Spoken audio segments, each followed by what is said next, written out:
O biodiesel é uma continuidade do processo de extração do óleo.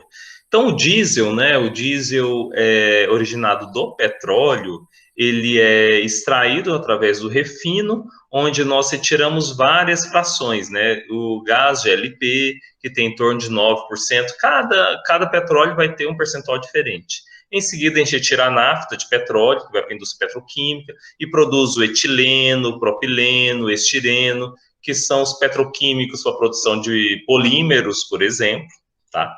Em seguida, a gente retira a gasolina, em torno de 18%, depois o querosene, a gente vai aumentando o tamanho da cadeia, que é em torno de 4%, o diesel, 38%, então a gente retira bastante diesel, e quando a gente for estudar, a gente vai ver que o diesel, a gente pode quebrar o diesel para formar mais querosene, para formar mais gasolina, mas o diesel, ele é muito requerido, né, porque os carros, né, de motor de acionamento pesado, né, os motores pesados, eles utilizam o diesel como combustível.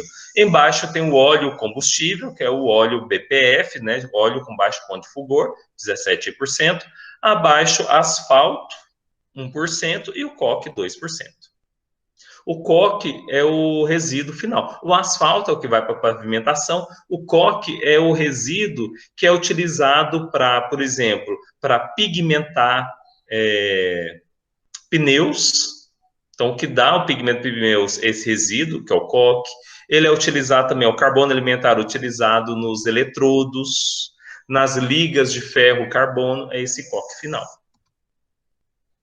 Então, o diesel ele tem algumas características, né? O ponto de ebulição, 174 a 195. Ah, mas como assim? Tem uma variação? Tem, porque o diesel é uma mistura de componentes, assim como a gasolina não é um composto químico, é uma mistura de componentes.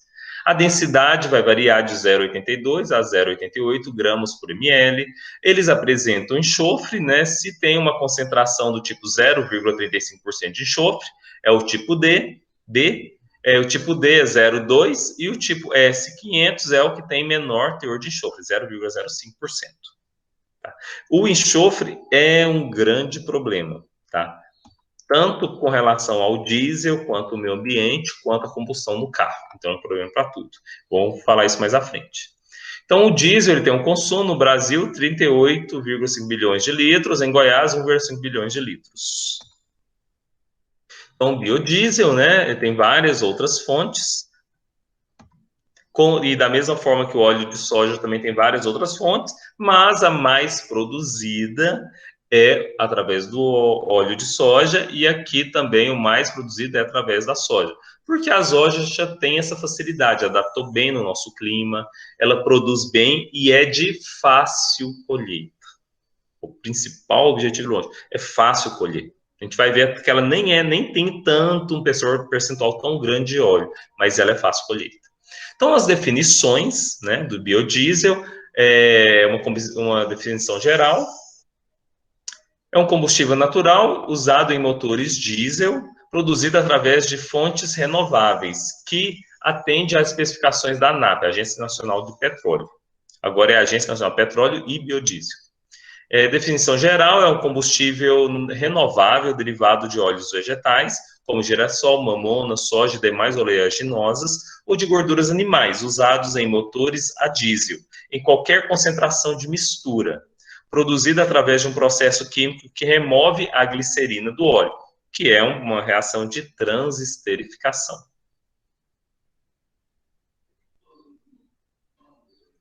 Outra definição é o combustível composto de monoalquilésteres de ácidos graxos de cadeia longa, derivados de óleo vegetal ou gorduras animais. Outra definição, segundo a legislação brasileira, biocombustível derivado de biomassa renovável para o uso em motores a combustão interna com ignição com compressão ou conforme regulamento para geração de outro tipo de energia que possa substituir parcial ou totalmente combustíveis de origem fóssil. Então, o biodiesel no Brasil. Aqui a gente vamos passar um pouquinho mais rápido, porque é muito mais uma questão de histórico, né? E vamos focar para o processo produtivo. Senão a gente vai terminar nossa aula bem tarde. Então vamos lá, em 1970 foram as primeiras experiências para a produção de biodiesel a partir de óleo, em 1980 foi a primeira patente do biodiesel no mundo, que é o professor Expedito, lá da Universidade Federal do Ceará. Em 2002, o assunto volta à tona, né, na agenda do governo, com a criação de um grupo de trabalho em 2003. Em dezembro de 2003, foi estabelecida a Comissão Executiva Interministerial e o grupo de gestão responsáveis pela implementação do programa Biodiesel no Brasil. Em dezembro de 2004, o lançamento do programa envolvendo 14 ministérios e vários centros de pesquisa. Em 2005, estados estruturam já as redes de pesquisa para entender e saber como que é esse biodiesel, sua produção, suas características, qual que é a melhor forma, até que chegou-se a... Mundialmente foi adotada uma nomenclatura bastante apropriada para identificar a concentração de biodiesel no diesel. Então vai começar o quê? Com adições do biodiesel no diesel mineral, sendo a nomenclatura BX, sendo que o X é o percentual. Então, por exemplo, se eu tenho biodiesel puro, é B100, só biodiesel. Se eu tenho uma mistura com 20% de biodiesel, né, se eu tenho uma mistura, é 20 a 30% de biodiesel. Se eu tenho só o biodiesel enquanto aditivo do diesel, é apenas 5%, que é o B5. Ou apenas aditivo de lubricidade, B2. Ou seja, 2% de biodiesel no diesel mineral. De 2005 a 2007 foi autorizado 2%, de 2008 a 2012, obrigatório 2% de adição, tá? Em 2013 em diante, 5% obrigatório, agora já fala-se de 8%. Por que usar biodiesel? Então, vocês já devem ter ouvido bastante, né, sobre biodiesel, tal, isso, aquilo. Então, resumidamente, a gente tem alguns fatores. Primeiro, é um combustível renovável, diferente do petróleo, né, que leva milhares e milhares de anos para serem produzidos. E a gente sabe da problemática do petróleo, que pode-se ter uma exaustão, né, dessas fontes de geração, né, desses recursos, e sendo que o biodiesel, em 6 meses, você consegue produzir, ou seja, muito mais rápido, né? Há um outro fator também que justifica é que o Brasil, ele importa, ele compra do exterior 5% da demanda que tem do óleo diesel, porque ele não é autossuficiente, ele tem que comprar, que corresponde a 3 bilhões por ano. Então, poxa, se eu tenho que comprar 5% da demanda, então vamos colocar 5% de biodiesel no diesel, porque aí não precisa de comprar mais. Então, essa também é uma outra justificativa. E as previsões, né, segundo a ANAP, para o biodiesel é de, em 2000, 586 mil, em 2005, 709 mil, em 2010, 839 mil barris, né, estou falando em termos de barris, e em 2020, 1.131 barris. Essa foi a expectativa para 2020. Vamos ver como que vai estar, porque, na verdade, esse programa ele deu uma retraída. E aqui, bem perto de Gurupi, nós temos a Bionasa, que fica em São Miguel do Araguaia, e está fechada, que era produzir esse biodiesel.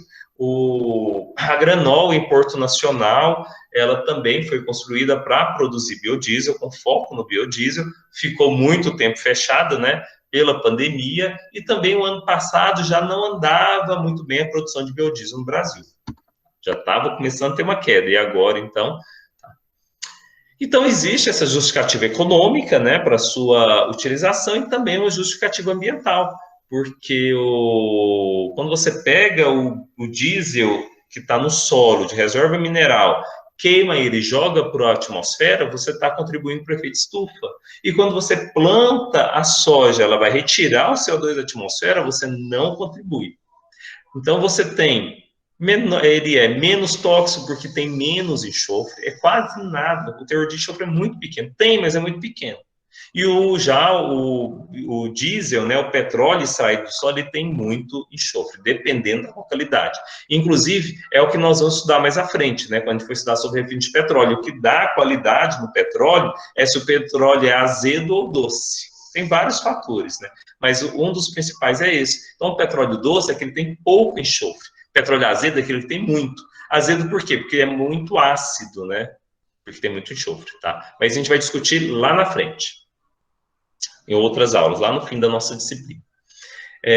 Então, os fatores, né, são vários, né, como, por exemplo, o diesel, que é produzido por vegetais, o biodiesel, ele é biodegradável, enquanto o outro não. O outro, ele é poluente, ele não é biodegradável. Então, os fatores são diversos. O fator social, que também é relevante, e se localiza na fixação do homem do campo. Então, existe esse processo dos pequenos produtores estarem mudando para as grandes cidades, né? E assim você tem mais uma renda para eles, mais um método produtivo e fixando ele no seu ambiente.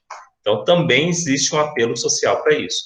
Aqui são algumas usinas no Brasil, né? Então a gente vai perceber aí que São Paulo, como sempre, dispara em todos os setores. A única exceção é que no caso do biodiesel ele está equiparado ao Paraná, né? Mas nas outros ramos industriais, como vocês devem ter visto ou vão ver lá para a usina sucrocoleira, São Paulo está lá na frente comparando com todos.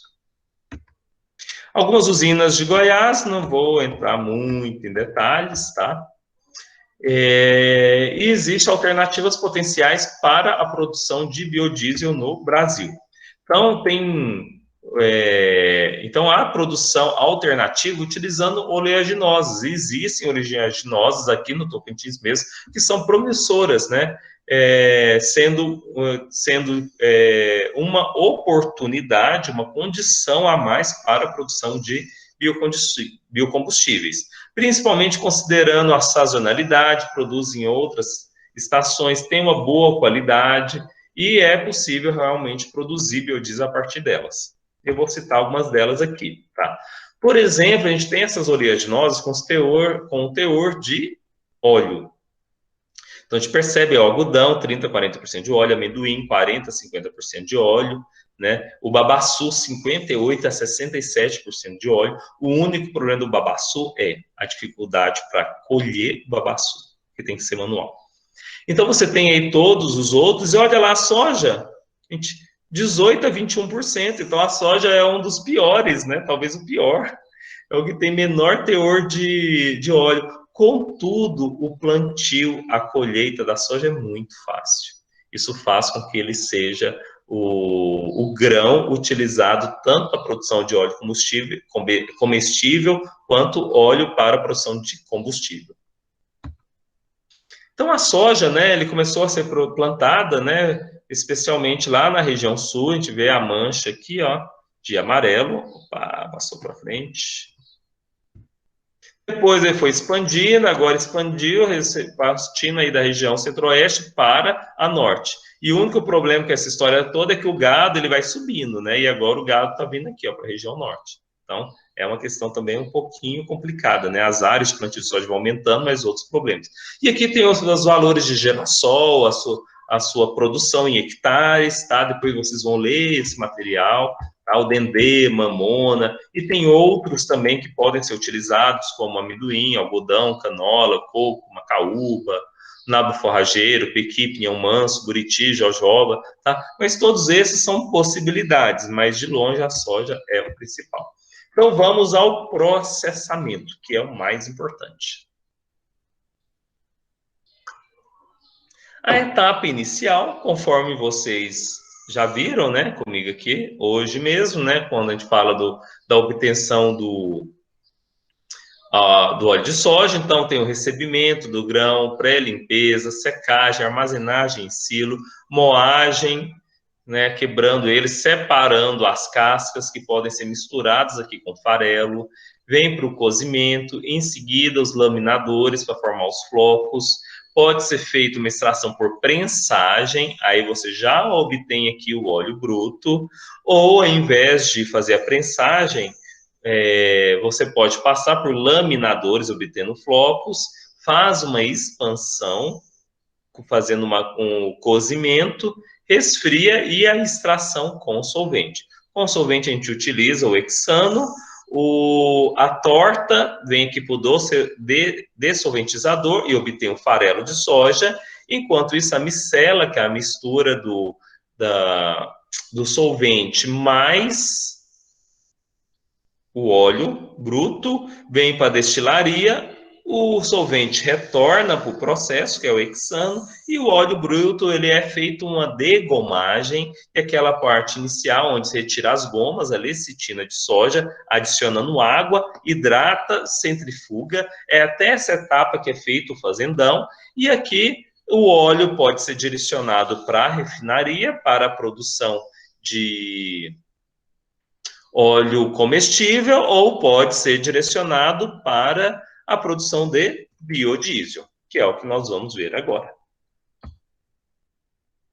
Então, na produção de biodiesel, nós temos aqui o processo de produção através de uma reação de transesterificação. Então, tem preparo da matéria-prima, que é o óleo bruto, reação de transesterificação, depois a separação das fases, né, o biodiesel e o glicerol, que é o resíduo, e em seguida a recuperação e desidratação do álcool, o álcool que nós adicionamos em excesso para a reação, e o que sobrar a gente recupera ele e adiciona na próxima. E a glicerina, que é o resíduo, nós vamos destilar ela para ser comercializada. Essa glicerina, ela sai de uma forma impura, ela é escura, a gente purifica e vende ela, e o biodiesel também tem que ser purificado. Então, as matérias-primas para a produção de biodiesel são óleos vegetais, gorduras animais, óleos e gorduras residuais. Então, o óleo de fritura residual pode ser utilizado, o sebo animal também pode ser utilizado, além dos óleos vegetais.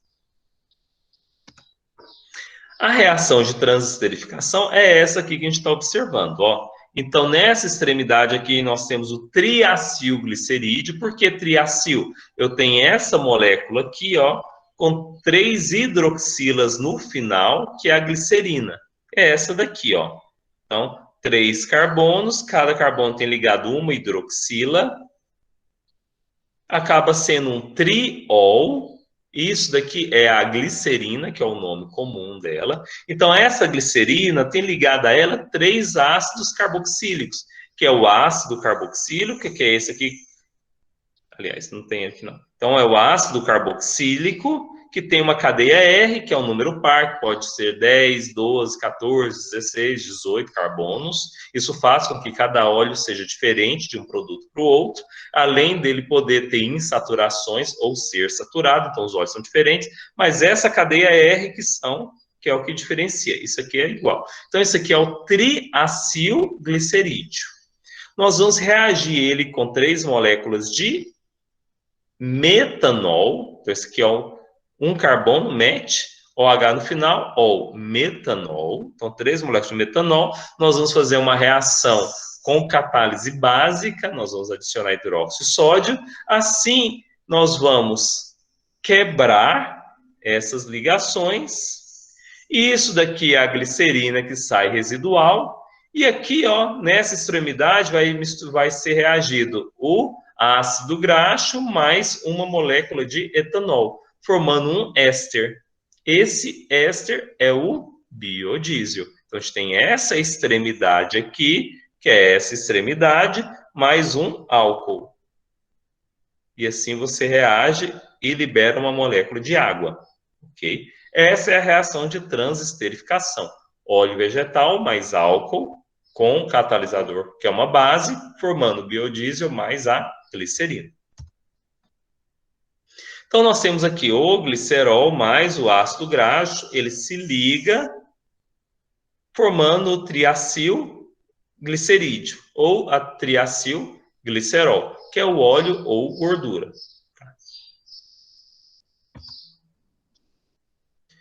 Essas cadeias aqui, elas são diferentes. Aqui é o triacilglicerol, tá? A diferença é que a gordura é sólida à temperatura ambiente e o óleo é líquido.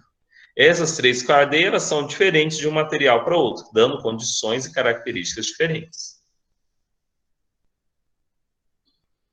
Então, o que difere de um ácido graxo diferente do outro? É o tamanho da cadeia carbônica, o número de insaturações, que tem pontos positivos e pontos negativos, tanto para a alimentação humana, né?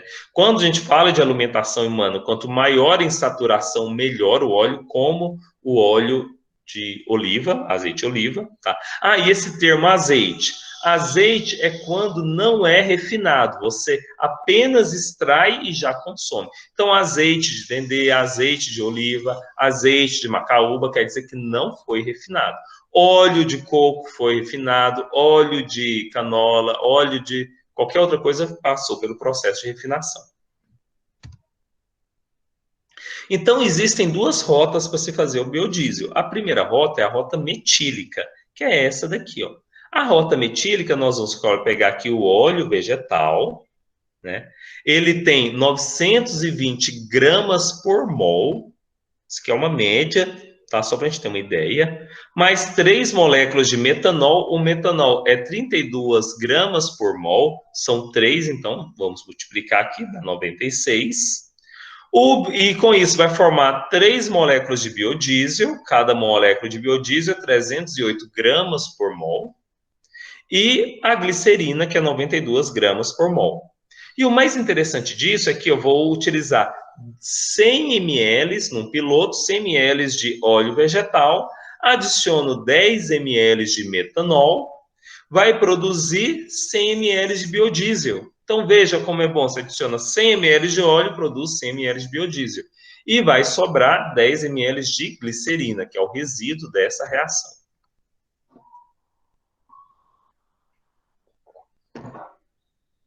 Então, o metanol, ele é interessante na sua produção, toda a indústria utiliza metanol. Características: cadeia curta e polaridade, o que facilita a reação. Ponto negativo: extremamente tóxico, não é renovável atualmente, baixa solubilidade no óleo e muito solúvel no glicerol. Isso aqui é bom, porque a maior dificuldade que a gente tem na produção do biodiesel é quando produz o biodiesel com metanol, você vai ter duas fases. A fase de cima, o sobrenadante, é o biodiesel, e lá no fundo vai ficar a glicerina. Maravilha, porque ele é pouco solúvel, tá? Ele é muito solúvel, o metanol é muito solúvel no glicerol e pouco solúvel no biodiesel. Então você separa os dois. Com metanol é bom por isso, tá? Embora ele seja tóxico, mas essa facilidade é o que faz com que toda indústria faça a rota metílica com metanol. Já a rota etílica, utilizando etanol, nós vamos ter que adicionar 100 ml de óleo, 15 ml de etanol, porque ele tem uma massa molar um pouco maior, 46 gramas por mol. Vamos produzir 105 ml de biodiesel, opa, melhora um pouquinho mais, e 10 ml de glicerina, da mesma forma. Tá? A diferença é o etanol é renovável, isso é ótimo, porque é fácil de ser obtido. Hidratável, isso daqui é um problema. E ele age como co-solvente, ele vai misturar. Então, o glicerol, ao invés de separar, ele vai ficar misturado no biodiesel. Você terminou a reação, tá tudo misturado, biodiesel, glicerol, álcool, e aí você não separa a fase. Aí você tem um biodiesel impuro. Aí, para você separar essa fase, ó, é um trabalhão imenso. Dá para a gente fazer isso no laboratório, em escala piloto, mas industrialmente não é viável. Por isso que o biodiesel produzido com metanol é o biodiesel realizado industrialmente. Propriedades. Então, a conversão, ó, com o éster metílico, a via com metanol, tem 97% de conversão, rendimento maior. Etílico, só 94%. A glicerina no biodiesel residual, na via metílica, é 0,87%. Que bom, tem menos. Etílica tem mais, e ainda dá trabalho para tirar. A viscosidade, 3,9 a 5,6 centistocks a 40 graus Celsius. Já o éster metílico é 7,2 superior. Isso acaba fazendo com que ele passa de uma forma mais difícil, ele é mais viscoso. Então, também é um ponto negativo. Potência frente ao diesel. O metílico é 2,5 menor que o diesel, então ele é menos potente. A via etílica é menos ainda, é 4%. O consumo dele é 10% maior, então você consome, é menos potente e consome mais que o diesel. E já o éster etílico, você vai consumir ainda mais, que é 12%, ainda pior. Então, por isso que o éster etílico, que é o biodiesel a partir do etanol, ele é inferior em vários aspectos. Catalisadores no processo para a produção. Podemos utilizar catalisadores ácidos, tá? Catalisadores básicos, como hidróxido de potássio, hidróxido de sódio, é o mais utilizado porque é uma catálise rápida, você forma um alcóxido. Esse alcóxido é a mistura dos dois, tá? Da base mais o metanol, mais o álcool, ou do hidróxido de sódio mais etanol. Então, o alcóxido é essa base. Você formou aqui, ó. Esse daqui, ó, é o intermediário para a formação do biodiesel. Aqui, a partir da via metílica, um carbono apenas. Aqui, a via etílica, 2 carbonos. Então, o biodiesel, né, ele vai produzir ésteres. Então, aqui eu tenho estearato de etila, quer dizer que é um biodiesel a partir da via etílica. Oleato de etila, linolelato de etila. Glicerina é o subproduto gerado que tem um valor comercial, é a glicerina que é utilizada para cosmética, produção de produtos, por exemplo, sabonetes, cremes hidratantes. Então, tem várias utilizações. Hoje já se fala de polímeros também produzidos a partir da glicerina. O único problema é que a glicerina ela tem o ponto de fusão 18,18 graus Celsius, ponto de ebulição 290. Então, para a gente destilar ela dá um trabalhão, densidade 1,26. Ela é higroscópica, ou seja, ela tem atração pela água, afinidade pela água, e a aplicação dela é 40% cosmético, 18% síntese de ésteres, são polímeros, e 7% farmacêutico. E aí, o que fazer com esse tanto de glicerina gerada? Então, a gente gera bastante na produção de biodiesel. A separação de fase é o grande problema quando nós falamos da produção de biodiesel, e como eu falei anteriormente, pela via metílica é muito mais fácil, porque você vai ter uma mistura com ésteres, que é o biodiesel, mais monoglicerídeos, que é aquele glicerol que não reagiu, diglicerídeos, glicerol, álcool, catalisador. Então, você tem vários componentes que são inadequados. Então, a gente precisa de estabelecer um protocolo de purificação para tirar eles, porque senão você vai ter problema lá no carro quando for abastecer.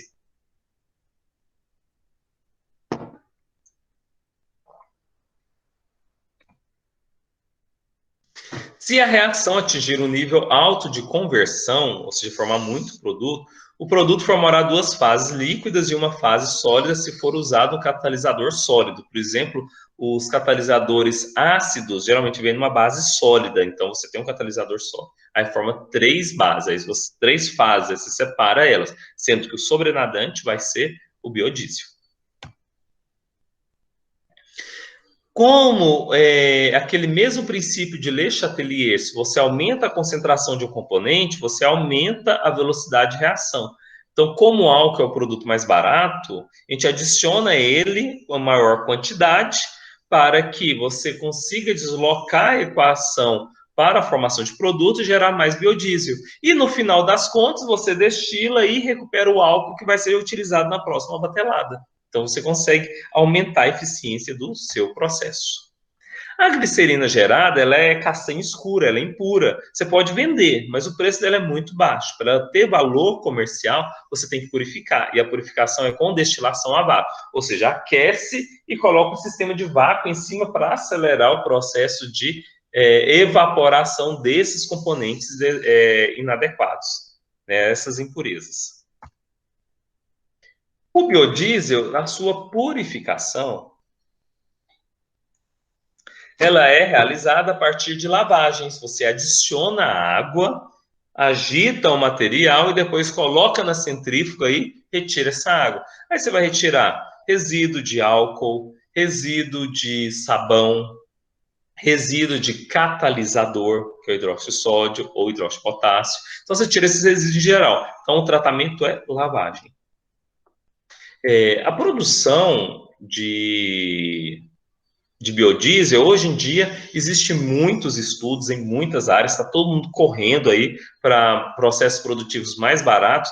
Também se faz um tratamento utilizando a transesterificação enzimática, tá? Ela é um tratamento também que é interessante e utiliza a enzima lipase para quebrar esse triacilglicerídeo para depois formar o biodiesel. Existem vantagens e desvantagens. Nos processos químicos, né, que envolve produto químico, a vantagem é que é muito mais simples, o rendimento é alto, o custo o tempo de reação é muito menor. Já o enzimático, ele tem facilidade na separação, porque você coloca um catalisador em suporte, você mergulha no material. Contudo, ele te dá a possibilidade de usar o etanol hidratado, então também é um ponto positivo. As desvantagens, dificuldade de separar o catalisador, mas nem é tão difícil, só adicionar água. Impossibilidade de neutralizar o catalisador e nem precisa, você faz a lavagem e retira, tá? Com exceção do catalisador ácido, que aí acaba atrapalhando e dificultando muito, mas o básico não tem esse problema. Dificuldade de utilização do etanol hidratado, isso aqui é para ambos, a gente não consegue utilizar. Produtos com menor grau de pureza, porque o catalisador está misturado com o material. Já o enzimático, a maior complicação é tempo de reação. A reação no processo químico é 1, 2 horas de reação. Já o enzimático é 12 horas, 14 horas. As enzimas são extremamente caras e o custo é baixo. Então, hoje, pesquisa-se bastante para tentar melhorar esse resultado. Por isso que, diante do quadro, o mais utilizado é o processo químico utilizando o catalisador básico. Existe um outro tipo de combustível que alguns falam que é biodiesel, mas hoje, quando a gente pega o estabelecido pela ANAP, esse não é biodiesel. Lembra lá da especificação? É quando você pega o óleo vegetal, queima ele a alta temperatura, ele vai quebrar, vai sofrer um craqueamento. Crack vem do cracking, do inglês, que é quebra. Você quebra ele em moléculas menores e usa como diesel, substituindo um biocombustível que substitui o diesel. Mas, lembrando, não é biodiesel.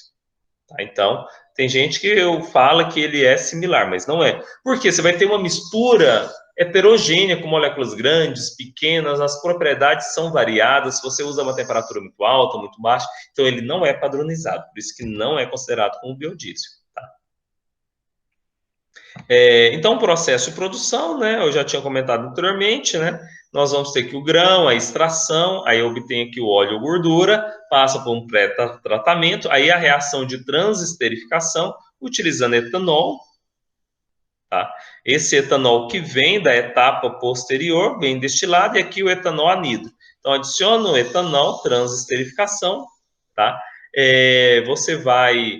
Isso, o recuperado, a primeira batelada, você utiliza um etanol anidro virgem, álcali, que é a base, o catalisador, ele vem aqui, reage, fez a transesterificação, a gente evapora o etanol, que retorna para a próxima batelada, e aqui nós vamos ter o biodiesel. O biodiesel nós vamos separar. A primeira fase, que é o sobrenadante, é o biodiesel, faz uma lavagem com água, e o biodiesel pronto para ser comercializado. É claro que é feito a análise de controle de qualidade.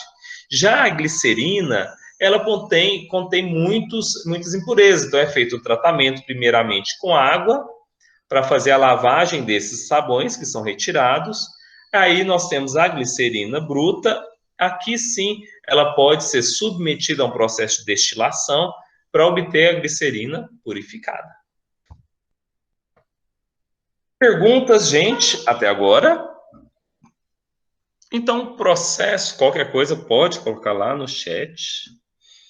Só observar aqui. Então, nós vamos pegar aqui o óleo bruto, adiciona água, faz a degomagem, né, como expliquei anteriormente.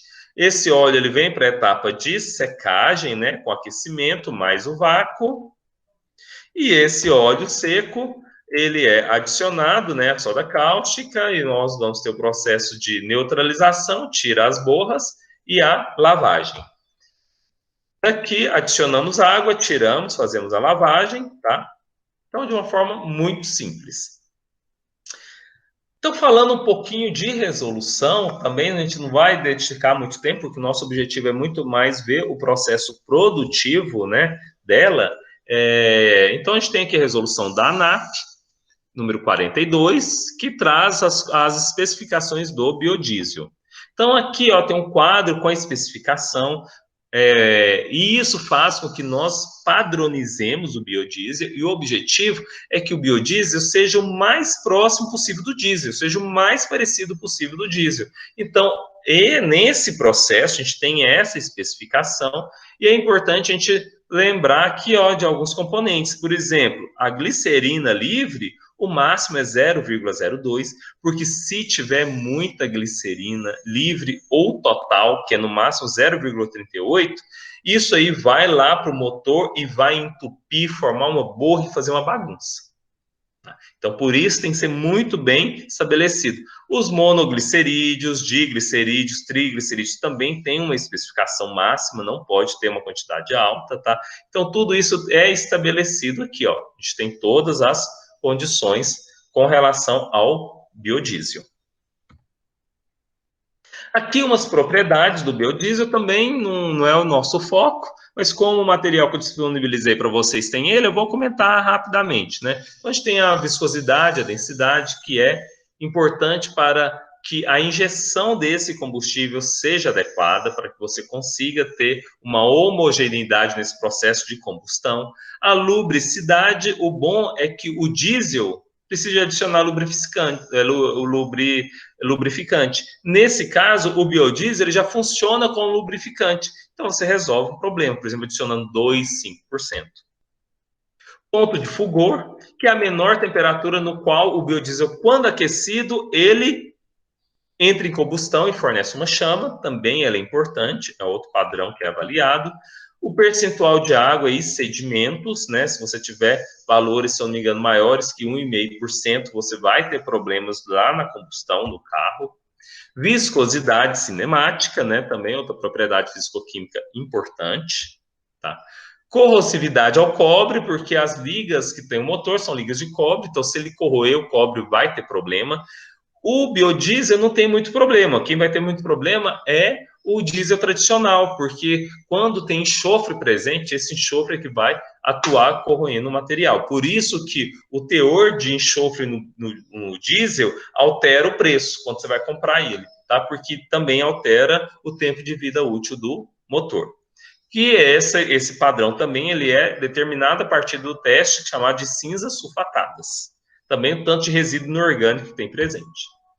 Número de cetano. Na gasolina, a gente fala de gasolina com maior octanagem, ou seja, o número de octano. Gasolina não é um produto químico, é uma mistura de vários combustíveis que tem mais ou menos aí de 6 até 8 carbonos. A gente chama de gasolina. Mas o composto que tem melhor desempenho é o octano, tá? Ou melhor, o isooctano. Já no diesel, a gente fala do cetano. Então, o cetano é o composto que tem melhor desempenho. Então, a gente compara ele com o número de cetano para saber se ele está próximo. Tá? Teor de enxofre, fala-se que biodiesel não tem enxofre, mas, na verdade, tem uma pequena quantidade. Tá? Mas nem compara, é irrisória perto do diesel. Poder calorífico, ponto de névoa, fluidez, por exemplo. Aqui para nós isso não vai ser problema, né? Mas por exemplo, quando o pessoal usa gasolina ou usa um combustível, por exemplo, no período, aliás, usa o álcool no período frio, o que acontece? A água junto com o etanol ele vai reduzir o ponto de névoa. Isso vai fazer com que ele não flua. Então, por isso que o carro, às vezes, a álcool, ele demora a pegar lá nos dias de inverno, em regiões que tem inverno. Para nós, isso não é problema. Tá? Então, o ponto de névoa, ele vai nos dar essa característica, que é a fluidez desse combustível, facilitando com que ele pegue. Tá? E está em função da temperatura do ambiente. E o poder de solvência, né? E o biodiesel, ele é um bom solvente. Então, isso acaba sendo um ponto positivo para ele. Aqui tem algumas questões também, eu estou passando rápido, a gente poder finalizar agora 5 horas. Tá? Então, Com relação à produção do biodiesel, também que não vem aqui no nosso caso, o nosso objetivo é conhecer o processo produtivo. Mas depois vocês vão dar uma lida, né? Ele fala o que precisa para o pequeno produtor ser produtor de biodiesel, né? A documentação e tal. E aqui são os sites que eu pesquisei para montar o material aqui para vocês, ok? Então, finalizamos, né? Então, olha, faltando 10 para 5. Finalizamos a parte de produção. Eu vou retirar aqui o slide e vou abrir para perguntas.